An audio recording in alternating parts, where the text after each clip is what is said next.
குழந்தைகள் இந்த மாதிரிலாம் பண்றானுங்களே, புறம்போக்கு எச்சக்கல நாய்ங்க. இந்த மாதிரி பிரச்சனைகள்லாம் நடக்குது அப்படின்னு சொல்லிட்டு தான் போன ஆட்சியில மக்கள் வந்து அவங்கள வெறுத்து போய் உங்களை கொண்டு வந்தாங்க.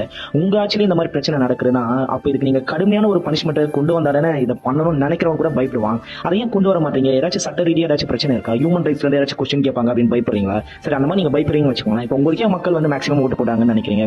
நீங்க சினிமால இந்த மாதிரி பிரச்சனை வந்தா அவனை வந்து பிரிட்ஜில் கையில கட்டி தொங்க விடுவீங்க. ஸோ இந்த மாதிரிலாம் நீங்க காப்பாத்துவீங்க அப்படின்ற ஒரு நம்பிக்கையில தானே போட்டாங்க. நீங்க அதே மாதிரி சினிமா தரமாவே பண்ணலாமே.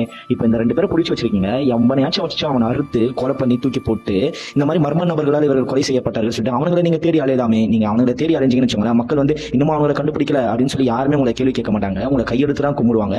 அந்த மாதிரி நான் பேச சினிமா தரமா கூட இருக்கலாம். ஆனா நீங்க அப்படியாச்சும் பண்ணலாமே. ஏன் இந்த மாதிரிலாம் பண்ண மாட்டீங்கன்னு எனக்கு சத்தியமா புரியல. எந்த ஆட்சி வந்தாலும் இந்த கடுமையான ஒரு பனிஷ்மெண்ட் கொண்டு வரலன்னா இந்த மாதிரி ஒரு அசிங்கம்லாம் தமிழ்நாட்டுல நடந்துகிட்டே தான் இருக்கும். சத்தியமா தயவு செஞ்சு ஒரு கடுமையான பனிஷ்மெண்ட்டை இந்த புறம்போக்கு நாய்களுக்கு தயவு செஞ்சு கொடுங்க. சரி, இது ஒரு பக்கம் இருக்கட்டும். இன்னொரு பக்கம் வந்து நிறைய பேர் நம்ம பிரச்சனை ஒரு 15 நாள் தமிழ்ல நிறைய பிரச்சனைகள் நடக்குது. ஸோ அது கமெண்ட்ஸ்ல போயிட்டு டிவிக்கு கோட்டு போட்டீங்களா, விசில் கோட்டு போட்டீங்களா, உங்களுக்கு இது வேணும் தான் அப்படின்றாங்க. நான் தெரியாம தான் கேட்கறேன். இப்போ என் வீட்டில் ஒரு பிரச்சனை நடக்குது, என் ரிலேட்டிவ்ஸ் நிறைய பேர் விசில் கோட்டு போட்டாங்க. ஸோ அவங்க வீட்டில் இந்த மாதிரி பிரச்சனை நடக்குது, நான் போயிட்டு விசில் கோட்டு போட்டீங்களா, உங்களுக்கு தேவை அப்படின்னு நான் சொல்லுவேனா?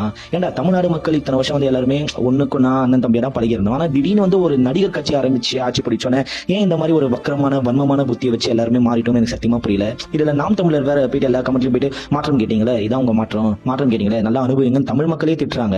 எனக்கு புரியல நண்பா. அப்படி நீங்க போறது உங்களுக்கு தான் நாளைக்கு பேக் ஃபேர் ஆகும். ஏன்னா இப்போ டிவிக்கு ஆட்சி சரியில்லைன்னு வச்சுக்கோங்களேன், வேற ஒரு கட்சிக்கு ஓட்டு போடணும்னு நினைச்சு உங்களை கொண்டு வர மக்கள் நினைக்க மாட்டாங்க. ஏன்னா நம்ம இப்படிதான் மாற்றம் கேட்டு ஏமாந்துட்டோம் அப்படின்னு சொல்லிட்டு மறுபடியும் டிஎம்கே ஏடிஎம்கே கொண்டு வர பார்ப்பாங்க. ஸோ நீங்க வந்து போராடுங்க, ஆட்சி கலைப்புக்காக கூட நீங்க போராடுங்க. தமிழ்நாட்டில் இப்படிலாம் தப்பு நடக்குதுன்னு சொல்லி தட்டி கேளுங்க. அதெல்லாம் வேணானே சொல்லலாம். ஆனா இதுதான் நீங்க கேட்ட மாற்றமா அப்படின்னு நீங்க மக்களை வந்து குற்ற உணர்ச்சிக்கு ஆளாக்குனீங்கன்னா மக்கள் வந்து ஒரு புதுசா உண்மையாவே மாற்றம் கொண்டு வரணும்னு நினைக்கிற கட்சியை மேல கொண்டே வர மாட்டாங்க. எப்பயுமே மறுபடியும் டிஎம்கே ஏடிஎம்கே அந்த ரொட்டேஷன் சைக்கிள் தான் நம்ம மாட்டிப்போம். தயவு செஞ்சு புரிஞ்சு நடந்துக்கோங்க நண்பா.